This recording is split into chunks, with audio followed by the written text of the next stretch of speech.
Episode 129. Are these comics going to make good film and television shows? We got Batman and Robin. We got Falling in Love on the Path to Hell. And we have Moon Knight with the return of Mark Spector. Well, let's find out right now.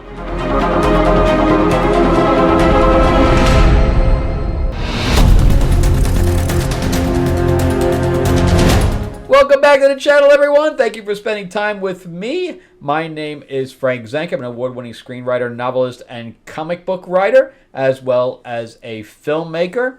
On the channel, we discuss movies, television shows, comics, and the occasional board game.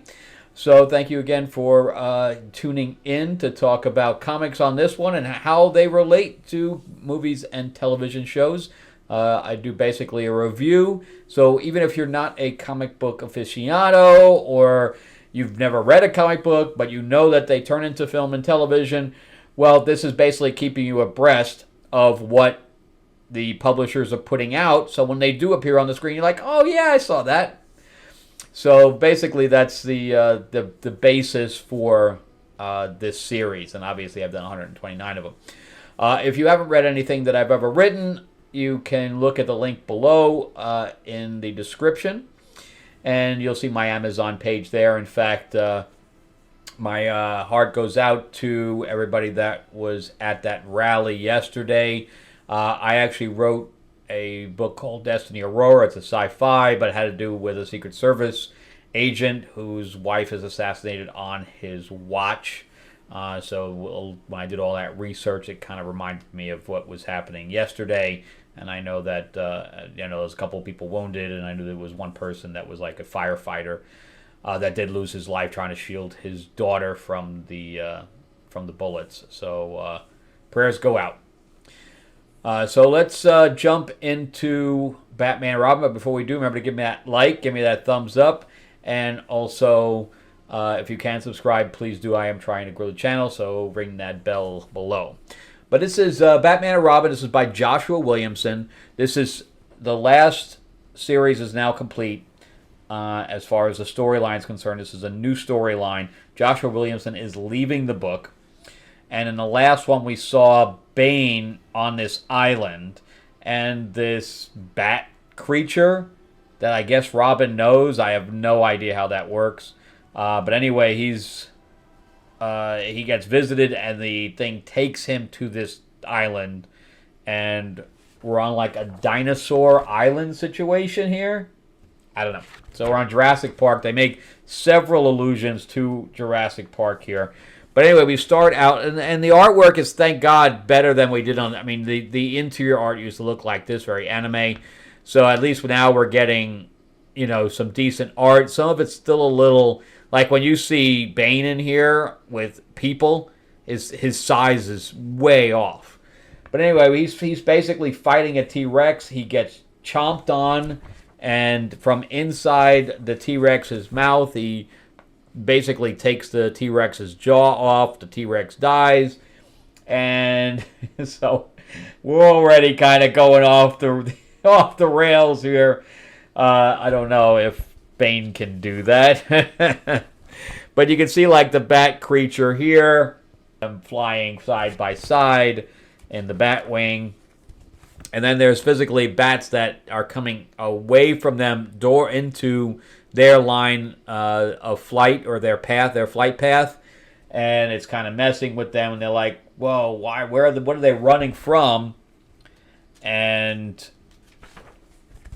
I mean, the artwork is pretty decent. I like all this stuff. But anyway, they crash land, but then somebody comes at them, and it's almost like Predator situation. So it's somebody that's invisible, comes out, and Batman, immediately takes out the batarangs, and Robin's like, whoa, whoa, whoa, don't do that, because that's a girl I'm fucking on the side. I don't know if they are, but it seems like it. And he's like, well, why'd you come at him with blades? Oh, that's just our flirting. But anyway, we get a little bit of a flashback, whatever, and she starts telling them about that Bane is there, and there's poachers for the dinosaurs, which is very Jurassic Park. But anyway, they're herding all the dinosaurs into cages, and Bane has claimed this island kind of as his own, where he is the protector, and he comes up and starts killing all these people. And you just look at the size of him compared to the people. He's like holding one guy's whole leg in his arm.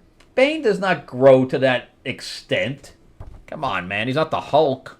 It's very weird. You know that Bane killed Alfred right in front of Damian. So whenever he sees Bane, it's kind of like Zuko with Dick Grayson, where Dick Grayson has to control himself around Zuko because Zuko is the one that killed his parents.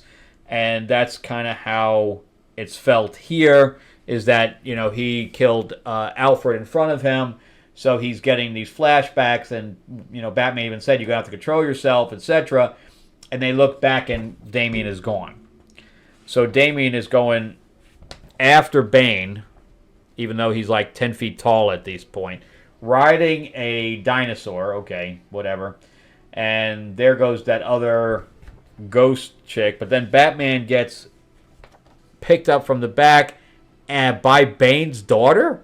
I didn't even know Bane had a daughter. Who was the mother? I don't know anything about this. So that's it for that. It was a fun little book. Again, riding dinosaurs is just weird to me, especially for like a Batman book. You know, I like Bane as a villain, although I don't see Bane being, 15 feet tall. It's just really weird. And having a daughter. So all that stuff is very strange to me. So I was just going, all the way through. So this, I don't know, it's fun, but it doesn't feel like a Batman book to me. Will make a good film or television show? No. It just doesn't fit. So.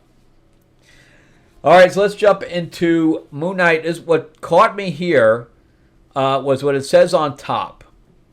All right? And what it says on top is Mark Spector is back. That's what it says. So I expected this. Of course, he should have stayed dead. There was no reason for him to bring him back this quickly. But if I was Jed MacKay, who is the writer on this, I would be embarrassed to put this out. It is a 20-page book for $5. And this is going to be the quickest review I've ever done.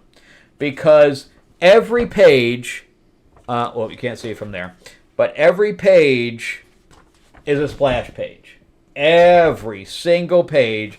And it's told from Konshu's point of view. And all it is going through one character at a time, saying, and this character does this, and this character does this, and this character's not really involved, and this character's like this. And I'm like, what is going on here? And this Hunter's Moon, and he is my youngest, and blah, blah, blah. And this is a joke. This is a joke of a book. Why would they even put this out? There is nothing to this. This is complete garbage. Complete garbage. And that's it. That's it. And then we see, kind of a backup story about Konshu messing with this demon guy. And that's going to go into Spider-Man. I don't care. I don't collect Spider-Man. If it wasn't $5, I would rip it up. It's so horrible. So horrible. I mean, this, and to put on the cover, Mark Spector is back, and have absolutely there's no story here. It probably took him 5 seconds to write this thing. And he's called Soldier because he's a soldier. And this other one's not really a vampire, but she is a vampire. It's horrible. Horrible. Whatever he got paid for this was too much. And poor Alessandro, I think it's Alessandro Capuccio. That poor guy. The poor guy. The only thing he can do with that is he can, I guess, sell the splash pages off as like posters. Horrible. Horrible. I'm not even going to say any more about that. Anyway, when I read it, I was just like, why did I pay for this? Why? That's how bad Marvel is right now. And this is why I collect independent books. So this is Image. This is Falling in Love on the Path to Hell, #2. And this was about a samurai female and a cowboy in the 1800s. And they both die in different ways, and they end up facing a monster together. So they die obviously on different parts of the world. And suddenly they're together, and they meet this Arab guy, whose name was Mohan, I think. And I forgot his name. Her name is Kamichi, or something like that. Anyway, I'll find it. But, his name is that's right. McCrath. That's right. His name is McCrath, and the reason I remember that is because Overwatch used to have McCree, and then my character's name was McCrae. So it was funny because obviously my film was released before Overwatch, but I'm like, wow, that's pretty close, and now we have McCrath, so we have 3 Mick somethings. It's pretty crazy. But anyway, the artwork is very stylized. But anyway, they're forced to follow this guy around, and we get to see some zombies on horses. And they're like, well, the zombie on the horse is like, don't follow this guy. He's bad news, etc. And they slice him up anyway. She slices the legs off the horse, etc. But because I guess they brought their weapons with them. He's got his guns, but how many bullets can he possibly have in that gun? Unless it was like every night, he gets replenished, which would make sense. But I guess the storyline is that they're in purgatory. And every night, so they're not friendly towards one another. This is where they say her name. Asami. So Asami and McCraith and Mohan or whatever. But anyway, there's creatures here running around. So the world building is pretty decent.